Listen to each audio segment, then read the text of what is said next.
Nii, et me tulime just Tartu suurima südame loomiselt ja saame siin muljeid jagada, et armas hüpaatia, mida sinu jaoks tähendab südame metafoor? Jaa, et südamena tähendab, ma pean oluliseks just seda energeetilist südant, mis on muidugi füüsilise südamega seotud tihedalt, aga just ma tunnetan ja arvan nii, et süda on hinge kodu, hinge pesa nii-öelda, et kõik need head ja positiivsed tunded sünnivad ju südamest, armastus, sõprus, hoolimine ja nii edasi, empaatia, positiivsus, et ja see ongi hingega seotud ja hingeravikoolis me ju tegeleme hinge arendamisega ja et ta oleks siis esiplaanil, et hing juhiks ja ego oleks allutatud. Ja see on kõik tihedalt ja südamega seotud. Ja südamega seoses mul meenub kohe ka see uurimus, mis Südame Matemaatika Instituut on leidnud. Me kunagi oleme uurinud oma hingeravikoolis seda uurimust. Ja et süda kiirgab inimkehas kõige kaugemale, et see kiirguse diameeter on kõige suurem ja see näitab, et ongi tõestatud, et kui me südames tunneme häid ja positiivseid tundeid, nii nagu sellise suurima südame aktsiooni ajal, et siis me tegelikult kiirgame ja mõjutame ka teisi meie ümber ja me mõjutame kõiksust ja see mõjub meie enda südamele ka hästi. Aitäh! Armas Krista, kas sinule see südameaktsioon mõjus selliselt, nagu armas hüpaatia praegu kirjeldas? Jah, kusjuures huvitav ongi see, et mina mõtlesin üldjoontes sama asja, või mida ma tahtsin öelda, et kui me siia tulime ja me pidime mõtlema, miks me tänase üritusega ühineme, siis mul just tuli see sama seos, et kui me teeme nüüd kõik koos seda südant, siis ma olen ise üks osa kogu enda olemusega ja kui mul on mingisugune mõte, mida ma tahan nagu inimeste ühisteadvusesse edasi anda, siis see avatud südametega läheb palju kiiremini universumisse see soov, kui on inimesi, kes mõtlevad samamoodi. Näiteks mina mõtlesin maailma rahu peale ja nendele headele asjadele, mis inimeses olemas on, et seda võiks maailmas rohkem olla. Jah, see on kõik. Aitäh! Armas Aariel, seal Facebooki leheküljel oli kirjas, et selle ürituse eesmärk on liikuda peast südamesse. Kuidas see igapäevases elus sinu arvates välja näeb, see peast südamesse liikumine? Ja, Raion on ju öelnud, et ära mõtle peaga, vaid südamega, eks ju. Et see ongi niimoodi, et kui sa nagu oled liiga maine või selline teadlikult mõtled, et see on natukene teistmoodi, kui sa enda südames lased need teemad või olukorrad läbi, et see peab tulema läbi sinu enda südame. Et see on selline Kuidas sa sellest aru saad, et üks mõte on peamõte, teine mõte on südame mõte? Jaa, see ongi niimoodi, et tegelikult et olekski võib-olla mõte, et jäädki seisma korraks, mõtled, kas see on ikka õige mõte, kas ma mitte ei mõtle nagu ego mõtlet, eks ju.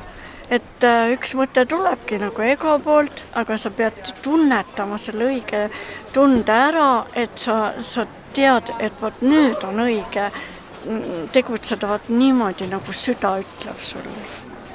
Süda suunab. Aitäh!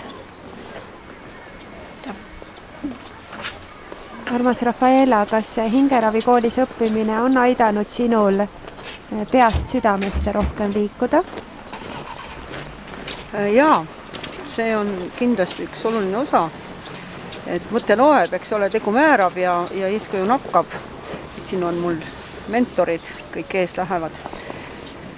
Ja igal juhul see töö käib iga päev ja see on imeline ja seda praegu kinnitab ka praegune tänane üritus, kus nii huvitavalt haakuski see Cryoni mõte, eks ole, et tuleme kas või see hetk peast südamesse, eks ole, ja tõesti see toimis ja see oli väga positiivne ja hästi selline hingelik ühtehoidev ja ilus, aitäh.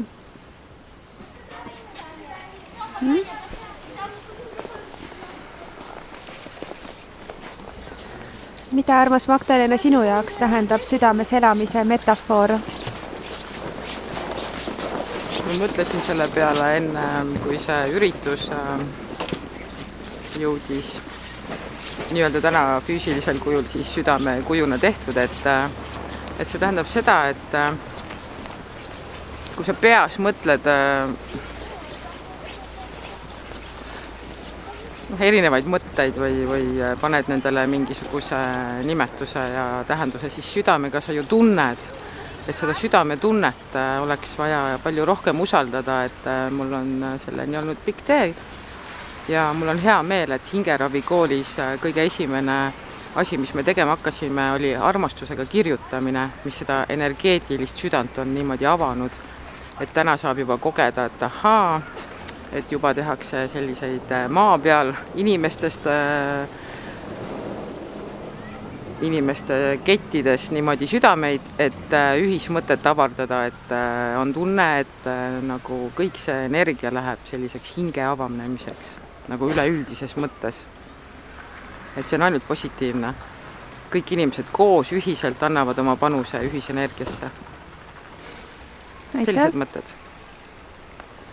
Armas Juno, et mis sinu jaoks tähendab südame metafoor ja mis tundeid see tänane suurima südame aktsioonis osalemine sinust tekitas? Minu jaoks tähendab südame metafoor hoolimist, sõbralikkust ja hoolekannet teiste suhtes, aga kindlasti sellist sõbralikku suhtumist iseendasse ka, et meis kõigis seda oleks. Ja tänane aktsioon andis väga hea tunde, ei olnud varem siin osalenud ja see oli hästi tore, et alguses oli muud tegevust ka ja natukene liikumist ja siis me tegime selle südame. Et see on väga hea, et inimesed niimoodi tulevad kokku ja mõtlevad ühiselt selle mõtte peale, et kuidas rohkem võib-olla ka südames elada.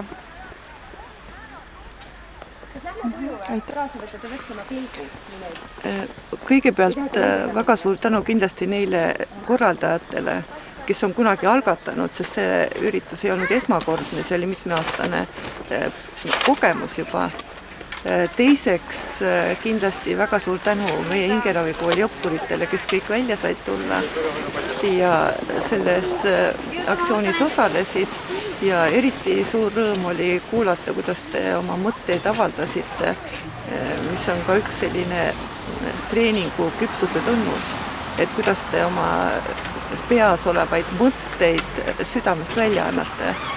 Ja siin praegu teie juttu kuulates tekkis selline seos, et me tulime täna õue ja me ju tegeleme ka sellega, et võimalikult palju levitada selliseid terviseedenduslikke mõtteid ja loomulikult alati peab ju ise ka eeskuju näitama, et tulla talvel õue, panna ennast riidesse, võtta kelgud, tulla mäe peale lapselikult kilkama ja mäest alla laskma.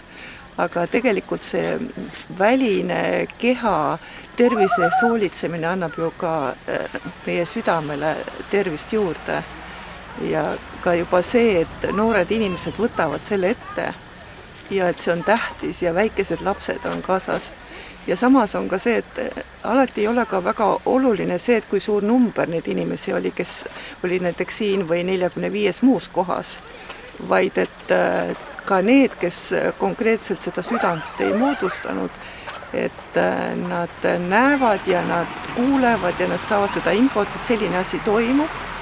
Ja kui me räägime, et mõte loeb, siis nähes midagi sellist ilusat ja ühistegemist, tegelikult see muudab ikkagi inimeses midagi või ta korraks saab sellest puudutatud, nii et moel või teisel oli see väga suure tähendusega täna see üritus.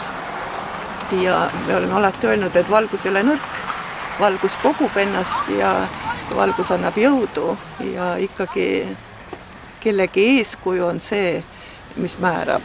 Nii et väga suur tänu kõigile tänase eest ja nii nagu seal öeldi, et see ei oleks ainult täna, vaid et see tunne jääks ja oleks ka siis, kui on raske, kui oled väsinud, kui on mingisugused probleemid, et see südames elamine ja südamega mõtlemine oleks esikohal. Suur tänu!